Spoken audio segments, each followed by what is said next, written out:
Bueno, vamos a ver cómo hacemos para pasar de una función cuadrática de forma polinómica a las otras dos formas que aprendimos ahora, a la canónica y a la factorizada, ¿sí? Yo les puse acá un ejemplo. Esta función cuadrática, ¿sí? Recuerden que antes de arrancar, si está en forma polinómica, hay que ordenarla de mayor a menor grado, y ahí reconocemos cuánto vale A, cuánto vale B y cuánto vale C. Una vez que hacemos eso, ¿sí? En la función polinómica, bueno, ¿qué hacíamos? Primero buscábamos las raíces con la fórmula resolvente, ¿está?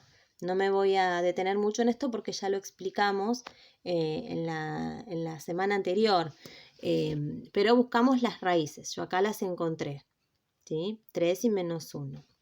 Si no se acuerdan bien cómo se hacía, buscan en los videos de la semana pasada. Después, ¿qué hacíamos? También buscábamos el vértice. Recuerden que para x del vértice había dos formas. Una era esta y otra era sumar las raíces y dividir por 2. Cualquiera de las dos es lo mismo, ¿sí? Yo lo hice de esta forma. Buscamos y del vértice, que este valor que nosotros encontrábamos lo reemplazábamos en la función. Puede ser en esta o en la desordenada, en la que quieran, es lo mismo, ¿sí? Y encuentran y del vértice. Y por último graficábamos.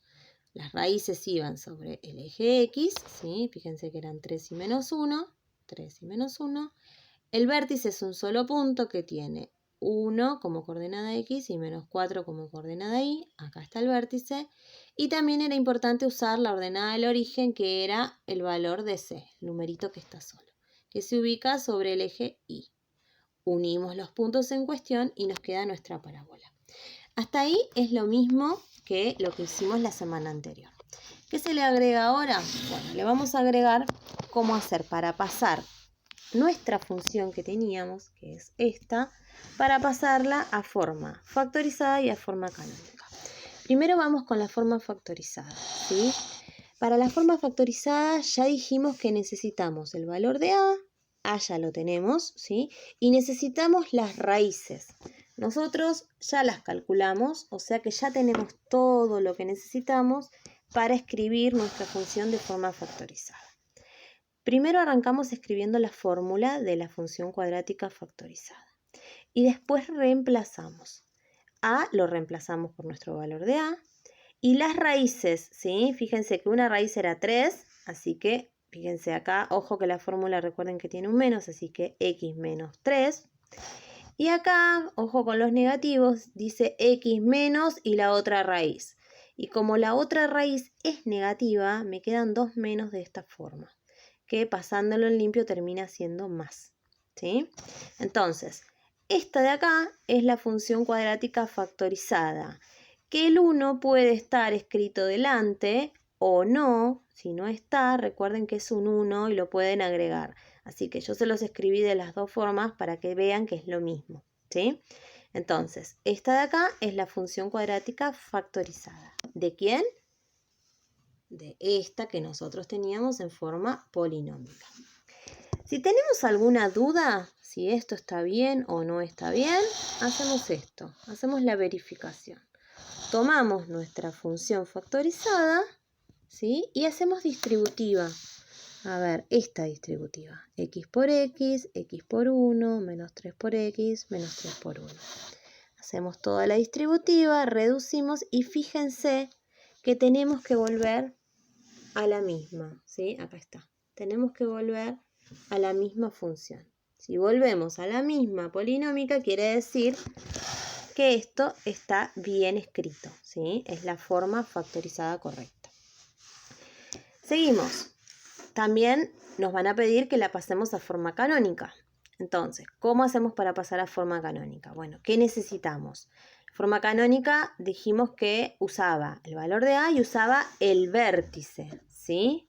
Así que nosotros ya lo calculamos porque por acá estaba el vértice. Vamos a usar estos datos.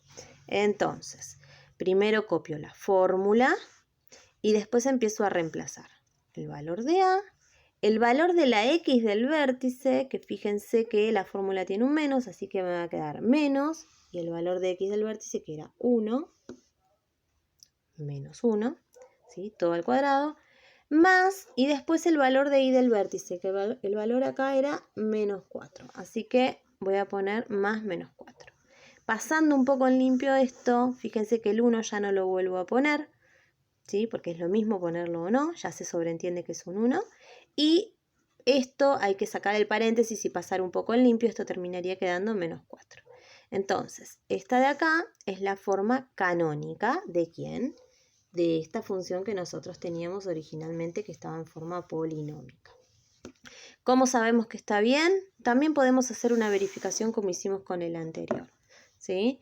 Tenemos esta función, nosotros lo que está al cuadrado lo escribimos multiplicándose 2 veces, hacemos la distributiva como hicimos en el anterior y fíjense que tenía un 4 también, un menos 4 ahí detrás.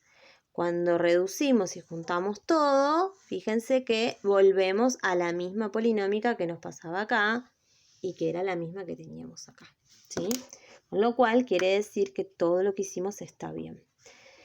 Bueno, entonces, repasemos un poquito. Si teníamos una función polinómica, la ordenamos, si no es que está ordenada, valores de a, de b y de c, buscamos las raíces, calculamos el vértice, ¿sí? El gráfico lo podemos hacer en este momento o al final, eso es lo mismo, ¿sí? El gráfico va a ser el mismo para todo esto, va a ser el mismo gráfico. Y después, lo nuevo acá son los pasajes. Para la forma factorizada necesitamos los valores de a y las raíces, o sea que voy a tener en cuenta estas raíces. Y el valor de a que siempre es el mismo desde el comienzo. Y para la forma canónica necesitamos el valor de a también y el vértice, o sea que acá voy a usar estos datos que había calculado, ¿sí?